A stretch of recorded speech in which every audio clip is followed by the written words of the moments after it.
Dunay usa ka sakop sa Olango Fire Station sa isla sa Olango, Dakbayan sa Lapu-Lapu nga miabag sa usa ka locally stranded individual kun LSI nga na-stroke. Dili lang sa pagproseso sa iyang mga papeles, kun dili lakip na sa paghatod ni ini pauli ngadto sa Leyte. Siluan mayroon din na sa report.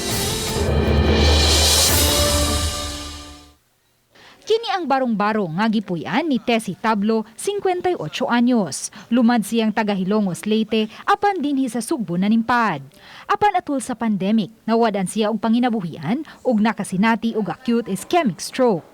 Kay nag-inusara lang siya sa iyang payag. Nagpatabang ang usa sa iyang mga silingan ngadto kang FO1 Marito Herobise aron makapauli sa Leyte si Tessie. Si FO1 Herobise kansang pamilya taga Leyte usab natandog sa kahimtang ni Tessie busa voluntaryo siyang mitabang. Nanangkit ko sa ngiti ko mga kuan kanang namo pamilya kay nakoy ilis ay ngas para makauli dito sa soda. Nakoy sugod ko sa ngiti kay isikuan ng gatayan kuan naman sa relito nga rin nga, musugot na siya mo out sa sila para maulit. Hangin ko niya nga siya sa duty para mahikay na to. Matong Luis Gino, 3 days na kwanto na to. Gikan sa pagproseso sa mga papeles, aron makakuha og travel authority. Siya ang nangunay ug nahumaniya kini sulod sa tulo ka adlaw. Mipada og gamayng salapi ang pagumangko ni Tessie aron magamit sa pamliti sa barko. Apan mikuot usab sa iyang kaugalingong salapi si FO1 Herobisi sa iyang paglakaw-lakaw sa mga papeles. Apan dili lang diha kutob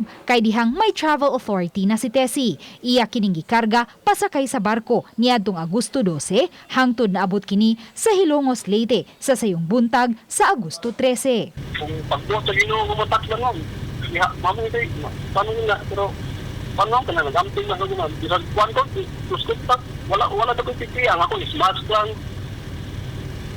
no mo ko wala may nakabandi nakapabia kay dito bayo to wala ating atsuat kinahanglan taga-kwarton dito sa makalakaw.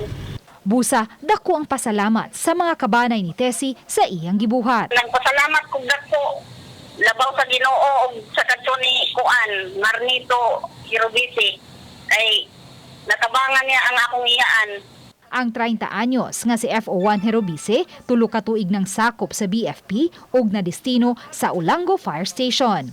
Kanimo FO1 Herobise, saludo kami sa imong tabang nga gipakita sa usa ka LSI. Uban ni Godfrey Rilien, Luan Merondina, Balitang Besdak.